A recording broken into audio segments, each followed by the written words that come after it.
जय मां काली दोस्तों, मैं देवस्मिता शासी दिशारी में आपका स्वागत करती हूँ।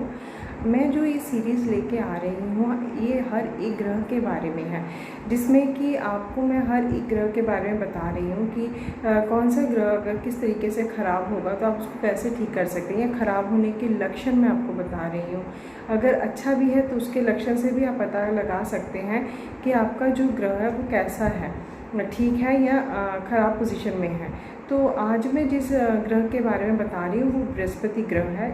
बृहस्पति देव को गुरु ग्रह भी बोला गया है, क्योंकि हमारे शास्त्र में देवताओं के गुरु बृहस्पति को माना गया है। जब भी वो कोई भी डिसीज़न लेते हैं तो वो बृहस्पति गुरु से परामर्श कर ही डिसीज़न लेते हैं, इसलिए बृहस्पति को गुरु ग्रह माना गया है। हमारे जीवन में भी ये जो गुरु ग्रह है वो बहुत इम्पॉर्टेंट भूमिका निभाता है। ये हमारी मैक्सिमम हमारी स्टडी में बहुत इम्पॉर्टेंट है। गुरु ग्रह अगर ठीक होगा तो स्टडी अच्छी होगी। और इसके अलावा गुरु ग्रह बुजुर्ग के साथ भी संबंधित रखता है। इसके अलावा गुरु ग्रह आप शादी विवाह के लिए बहुत उपयोगी ग्रह है। संतान प्राप्ति के लिए भी गुरु ग्रह जो है बहुत इम्पॉर्टेंट ग्रह है। तो अगर आपकी जन्म कुंडली में किसी तरीके से गुरु ग्रह जो है वो पाप पीड़ित है या नीच का होकर बैठा है या किसी तरीके से वो अच्छे परिणाम नहीं दे रहा है, तो आप किस तरीके से पता लगा सकते हैं कि गुरु ग्रह जो है वो आपको अच्छे परिणाम नहीं दे रहा है। तो या तो आप किसी एस्ट्रोलॉजर को अपने बर्थ चार्ट दिखा सकते हैं, तो आपको पता लग सकता है कि हाँ आपका गुरु ग्रह कौन सी पोजीशन में है। अगर आप ऐसा नहीं दिखाते हैं तो आप खुद से भी जान सकते हैं कि आपका जो गुरु ग्रह है वो किस तरीके से, अगर गुरु ग्रह पाप पीड़ित है या नीच का होके बैठा है या गुरु ग्रह कुछ समस्या किसी दूसरे पाप ग्रह की दृष्टि में है तो भी ये हमें बैड इफ़ेक्ट देता है। अब गुरु ग्रह जो है वो आप कैसे पता लगाएं कि आपका जो गुरु ग्रह है वो किस तरीके की पोजीशन में है। देखिए, आप अपने अंदर से भी कुछ चीज़ें देखकर पता लगा सकते हैं कि गुरु ग्रह कैसे आपकी पोजीशन में है। जैसे कि अगर बच्चों की स्टडी संतान जो स्टडी कर रहे हैं वो कमज़ोर है, पढ़ाई में कमज़ोर है, तो इसका मतलब गुरु ग्रह कहीं ना कहीं से पीड़ित, बच्चों की कुंडली में पीड़ित है।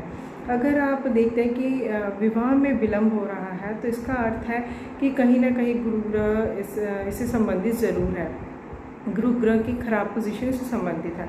इसके अलावा अगर आप देखते हैं कि किसी तरीके से आपको अच्छी सलाह कोई नहीं दे पा रहा है, ठीक है, और अगर आपको किसी से कोई हेल्प नहीं मिल रही है तो भी आप कह सकते हैं कि जो गुरु ग्रह है वो आपका पीड़ित होकर बैठा है। पाचन तंत्र जो है वो भी गुरु ग्रह के अंडर आता है। अगर आपका पाचन तंत्र हमेशा ख़राब रहता है तो इसका मतलब ये है कि कहीं ना कहीं से आपका गुरु ग्रह जो है वो पीड़ित है। अगर जो गुरु ग्रह जो बृहस्पति ग्रह है वो संतान प्राप्ति भी नहीं होने देता, कई ऐसा भी देखा गया, बर्थ चार्ट में ऐसा भी देखने को मिला है कि गुरु ग्रह की पोजीशन ख़राब होने की वजह से कई बार संतान प्राप्ति में भी बहुत विलम्ब हो जाता है। विवाह जो है वो कई बार विलम्ब से करवाता है। इस तरीके से हम पता लगा सकते हैं कि जो गुरु ग्रह है वो हमारा किस पोजीशन में है। इसके अलावा अगर आपका बृहस्पति अच्छा होगा तो ये जो मैंने बताए ये सब पॉजिटिव रहेंगे, अर्थात जैसे पढ़ाई में बहुत अच्छा मन लगेगा, रिज़ल्ट बहुत अच्छा आएगा। अगर कोई पढ़ रहा है तो उसको याद अच्छी तरह हो जाएगा, मतलब उसका पढ़ाई में मन लगेगा।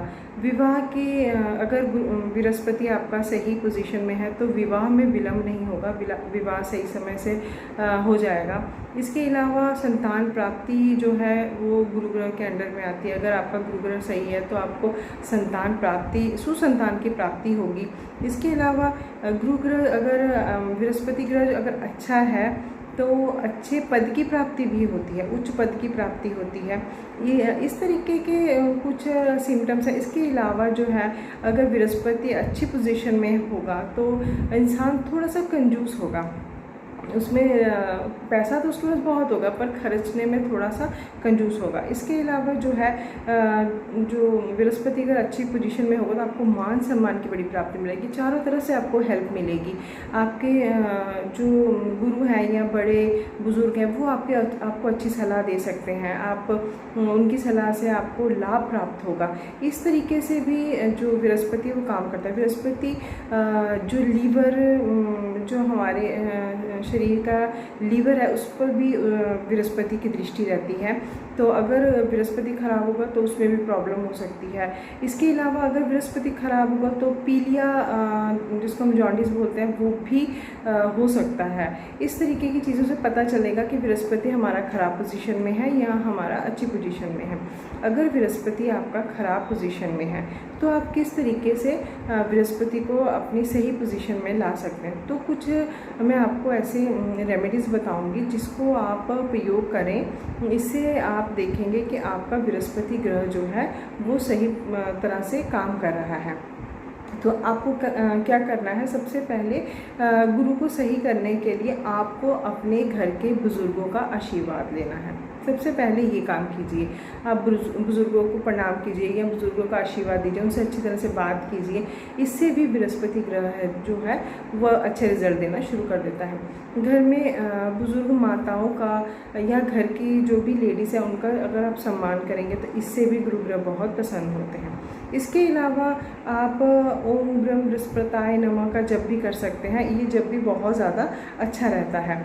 इसके अलावा आप घर में केले का पौधा घर के सामने नहीं लगाना है, घर के पीछे आपको केले का पौधा लगाना है। तो केले का पौधा लगाने से भी बृहस्पति जो है वो मजबूत होता है। इसके अलावा आप बृहस्पतिवार के दिन हल्दी का टीका अपने माथे में लगा सकते हैं। बृहस्पति, जिस लड़की की शादी में प्रॉब्लम हो रही है, इस लड़के की शादी में प्रॉब्लम हो रही है, उसे बृहस्पतिवार के दिन पीले कपड़े पहनाइए, उसे केले के पौधे की पूजा करवाइए और जब भी पूजा करे उसके बाद आने के बाद पीली मिठाई ज़रूर खाएं और पीले फलों का दान ज़रूर करें। इससे भी जो उसकी जो विवाह की समस्या है वो ठीक हो सकती है। तो इस तरीके से आप गणेश जी की पूजा से भी बृहस्पति ग्रह जो है वो प्रसन्न होते हैं। अगर आप जो पीपल के पेड़ में पानी डालेंगे, अगर आप रोज़ पीपल के पेड़ में पानी डालते हैं तो उससे भी बृहस्पति बहुत ज़्यादा प्रसन्न होते हैं, क्योंकि जो हमारे शास्त्र में माना गया है जो पीपल का पेड़ है उसमें विष्णु का वास रहता है, इसलिए आप उसमें अगर पानी डालते हैं तो वो भी बहुत अच्छा माना गया है। इसके अलावा आप पीली चीज़ों का हर एक पीली चीज़ का आप यूज़ कर सकते हैं। अगर हल्दी को भी अगर आपके पास पैसा नहीं टिकता है तो सूखी हल्दी लेके उसे अपने पर्स में रखिए, तो इससे भी आपका पैसा टिकेगा। या आपके जो भी अलमारी है, कैश बॉक्स है, जहाँ पर आप दुकान में बैठ रहे हैं वहाँ कैश बॉक्स में भी अगर आप पीली हल्दी के 11 पीली हल्दी, सूखी पीली हल्दी अगर आप रखते हैं तो वो भी बहुत उसको पीले वस्त्र में बांध के रखना है। ये बहुत ज़्यादा मतलब बहुत बड़ी जो है रेमेडी है, इससे बहुत ज़्यादा धन की प्राप्ति भी होती है। तो दोस्तों आज मैंने आपको बृहस्पति ग्रह के बारे में बताया है, तो आप इस वीडियो को पूरा ज़रूर देखिएगा और इसे लाइक कीजिएगा, शेयर कीजिएगा, सब्सक्राइब कीजिएगा और बेल आइकन दबा दीजिएगा। इसे अपने दोस्तों के साथ भी शेयर कीजिएगा। जय माँ काली दोस्तों।